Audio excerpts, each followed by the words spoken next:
খুবই ভালো লাগছে। আসলে বেস্ট প্লেয়ার হইলে তো সবারই ভালো লাগে। তারপরে টিম জিতছে। এর আগেরবার তো টিম জিতি নাই, বেস্ট প্লেয়ার পাইছি। সেটা একটু খারাপ ছিল। আজকে টিম জিতছে, বেস্ট প্লেয়ার পাইছি, খুবই ভালো লাগতেছে। হ্যাঁ, খেলছি অনেক টুর্নামেন্টই, তো এর থেকে আরও কঠিন ম্যাচ গেছে। হ্যাঁ, ইন্টারন্যাশনাল মানে টুর্নামেন্ট। হ্যাঁ, হয়েছে এরকম। লিগ খেলছি, লিগের 2-3 দিন পরে আবার ইন্টারন্যাশনাল ম্যাচ খেলছি, হয়েছে এরকম। আসলে আমরা তো এখন এই যে বসুন্ধরার মাঠ পেয়েছি, এর আগে প্রায় 4-5 বছর আমাদের বাস্কেটবলে কোনো কোর্ট ছিল না। কোর্ট না থাকার কারণে অনেক টুর্নামেন্ট করতে পারতো না। এখন তো বসুন্ধরা কন্টিনিউয়াসলি আমাদেরকে গ্রাউন্ড দিয়ে হেল্প করতেছে। এটা খুবই সুন্দর মাঠ এবং বাস্কেটবল খেলার জন্য খুবই উপযোগী। প্লেয়ারদের ইনজুরি অনেকটা কম হবে এটাতে।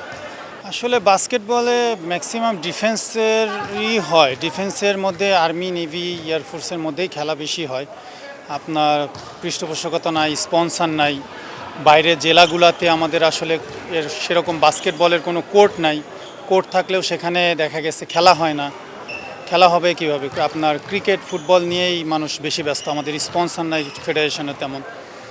সো বাইরে যদি আপনার প্লেয়ার উঠে আসে, সেক্ষেত্রে তো বাইরের মাঠগুলোতে প্র্যাকটিস করতে হবে নিয়মিত।